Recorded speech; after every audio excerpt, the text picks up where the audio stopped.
तो चलिए बढ़ते हैं आज की कहानी की ओर। दोस्तों, सालों पहले मनकपुर गांव के लोगों को व्यापार करने के लिए अक्सर शहर जाना पड़ता था। मनकपुर को शहर से जोड़ने वाली सिर्फ एक ही सड़क थी, जिसके दोनों तरफ खूब घना जंगल था। घने जंगल से शहर जाते वक्त गांव वालों को डर भी काफी लगता था, इसलिए कोई भी अकेले शहर की ओर नहीं जाता था। हर किसी को उस डरावनी रोड में होने वाली दुर्घटनाओं से डर लगता था। चाहे दिन का समय हो या रात, वहां बैलगाड़ी से माल ले जा रहे व्यापारी दुर्घटना की चपेट में आ जाते थे। लोग रात के समय वहां पर भूत देखने का दावा करते थे। मालगाड़ियों की अक्सर टक्कर छोटे वाहन से हो जाते थे और दोनों ही मौके पर खत्म हो जाते थे। इन सब के पीछे की वजह गांव वाले भूत को ही मानते थे। बढ़ती दुर्घटनाओं के कारण गांव से शहर को जोड़ने वाली सड़क से लोगों ने आना जाना कम कर दिया था, जिसका सीधा असर व्यापार पर पड़ने लगा। अब गांव वालों को दूसरी सड़क बनाने का इंतजार था, जो शहर को मनकपुर से जोड़ दे। गांव से कुछ ही दूरी पर नई सड़क का काम शुरू हो चुका था और देखते ही देखते कुछ महीनों में दूसरी सड़क बनकर तैयार हो गई। लेकिन दोस्तों, वो एक कहावत है ना, जब सब कुछ सही चल रहा होता है तो कुछ ना कुछ तो गड़बड़ जरूर होती ही है। और यहीं से इतिहास के पन्नों को पलटने का एक किस्सा शुरू होता है। लोगों की नज़र में अब जो सड़क भूतिया थी, वो न सिर्फ भूतिया रह गई थी, बल्कि वो खूनी और दहशत से भरी रोड बनने वाली थी। अविनाश नाम के एक रिपोर्टर जो न्यूज चैनल के नीचे काम करता था, वो सड़क की जानकारी लेने के लिए निकल जाता है। तो दोस्तों, आगे की कहानी हम आपको अविनाश के पॉइंट से बताएंगे। वैसे तो मुझे रात्रि में अंधेरे से डर नहीं लगता, मगर जब मेरे सहकर्मियों ने मुझे उस रोड पर जाकर एक वीडियो लाने के लिए भेज दिया था, तो मुझे मजबूरन अपने न्यूज चैनल के खातिर वहां पर जाना ही पड़ा। और जैसे मैं उस गांव के अंदर दाखिल हुआ, तो मैंने देखा कि उस गांव के अंदर मुझे काफ़ी ऐसी चीज़ नज़र आ रही थी जो दिखने में काफ़ी ज़्यादा अजीब, या फिर यूँ कहें कि काफ़ी डरावनी थे। शाम को हम 7 बजे के आसपास उस गांव में पहुंच गए थे। इन दिनों दिसंबर का महीना चल रहा था, तो ऐसे में ठंड का होना भी लाजमी था। खैर, जैसे तैसे रात होती जा रही थी, तो वैसे वैसे हमारा काम भी बढ़ता जा रहा था। मैंने कैमरा अच्छे से सेट कर लिया था। मैं अपने एक खास रिपोर्टर को अपने साथ ले जाने वाला था, जिसका नाम अभिजीत था। हम दोनों के चेहरे पर थोड़ा बहुत डर तो साफ साफ झलक रहा था, लेकिन उसके साथ ही अगर हमने ये मिशन सक्सेस कर लिया तो फिर हमारा प्रमोशन भी हो सकता था। हालांकि मैं उस पद पर था जहां पर अच्छी कमाई कर लेता था, लेकिन इसके बाद भी मुझे आगे बढ़ने का बहुत शौक था और इसी के चलते हुए मैं यहाँ पर पहुँच गया था। वरना मुझे भी इस तरह की डरावनी जगह पर आने का कोई शौक नहीं था। इतने में ही मेरी मुलाकात गाँव के एक काका से हो गई। उन्होंने बताया कि बेटा, उस रास्ते पर जाना खतरे से खाली नहीं है। रात में अक्सर वहां से गुजरने वाले लोग रहस्यमय तरीके से मारे जाते हैं। कई बार तो सड़क के ऊपर किसी इंसान की कटी फटी और कुचली हुई लाश मिलती है, और ऐसा काफी बार हुआ है कि उस रास्ते पर जाने वाले लोग कभी वापस लौट कर नहीं आते। वो एक रहस्यमय मौत मर जाते हैं। लेकिन दोस्तों, आजकल की साइंस भला कहाँ इन चीजों पर विश्वास करती है।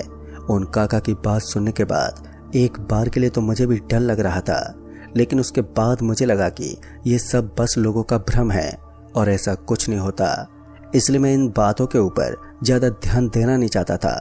उसके बाद मैंने उन काका से कहा, अरे काका, डरने की कोई जरूरत नहीं है। मैं आज के आज ही दूध का दूध और पानी का पानी कर दूंगा।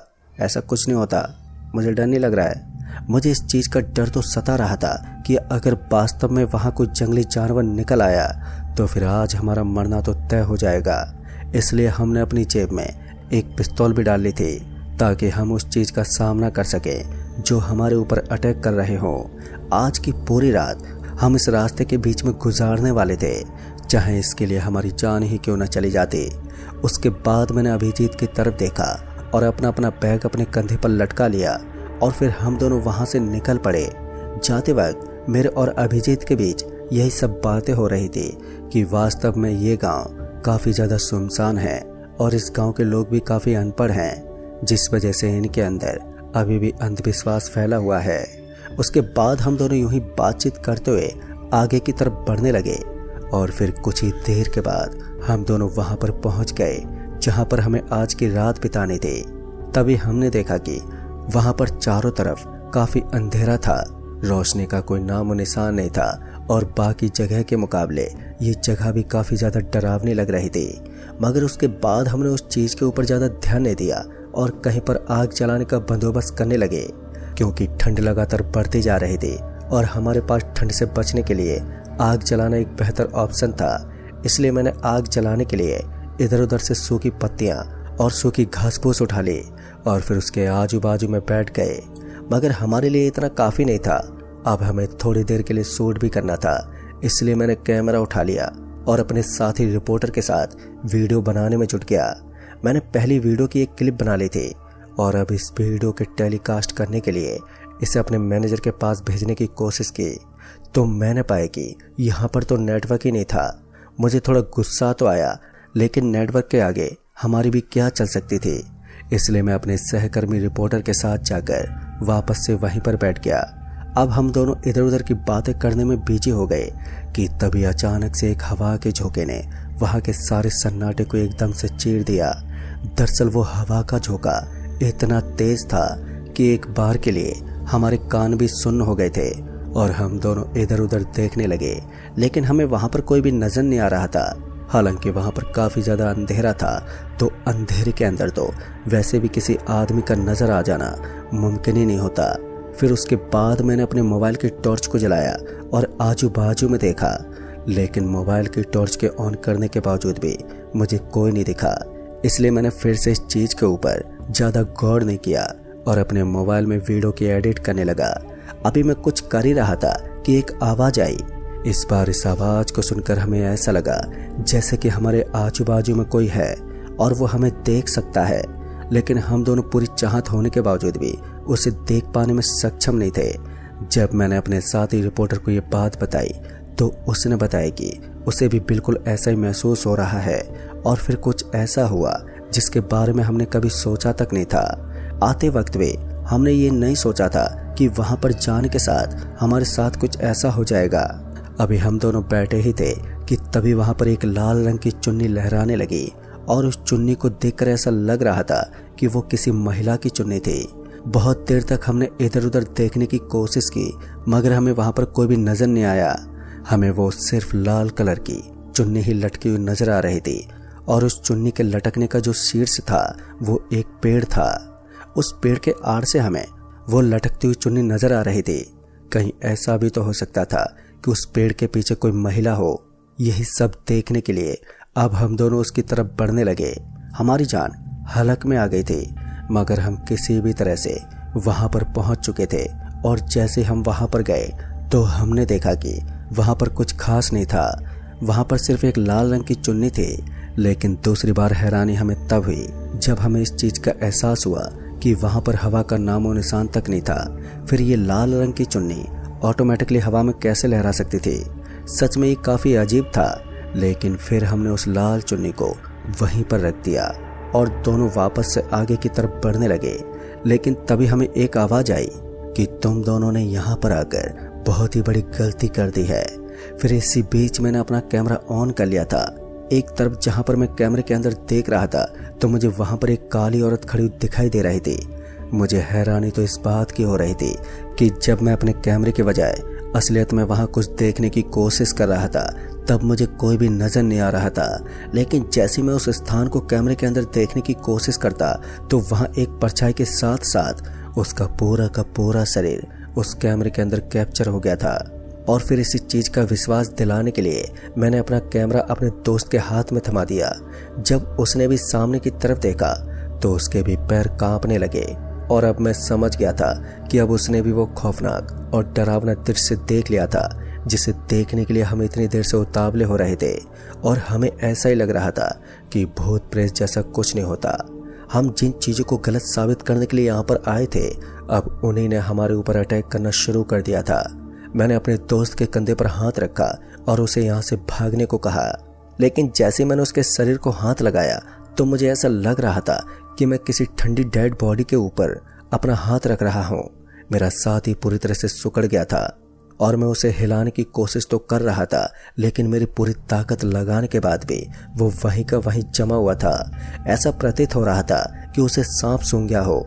काफी देर तक मैंने उसे होश में लाने की कोशिश की, लेकिन वो एक ही जगह पर स्थिर रहा। उसके बाद मैंने उसके कान में कुछ बोलने की भी कोशिश की, लेकिन वो हिलने का नाम तक नहीं ले रहा था। वो किसी बर्फ की तरह जमा हुआ था। जब मुझे लगा कि अब मुझे अपनी जान बचाकर यहाँ से भागना चाहिए, तो उसके बाद मैंने वहाँ से भागना शुरू कर दिया। और अब मैं कहीं पर भी रुकना नहीं चाहता था, क्योंकि अगर मैंने कोई भी छोटी मोटी गलती कर दी तो फिर मेरी मौत निश्चित थी। मगर इसी बीच मैंने अपने साथी सहकर्मी को अकेला छोड़ दिया था। जब मैं वहाँ से भाग रहा था तो अचानक से मुझे भी अब ऐसा लग रहा था जैसे कि मेरे पीछे पीछे कोई और भी है जो भाग रहा है।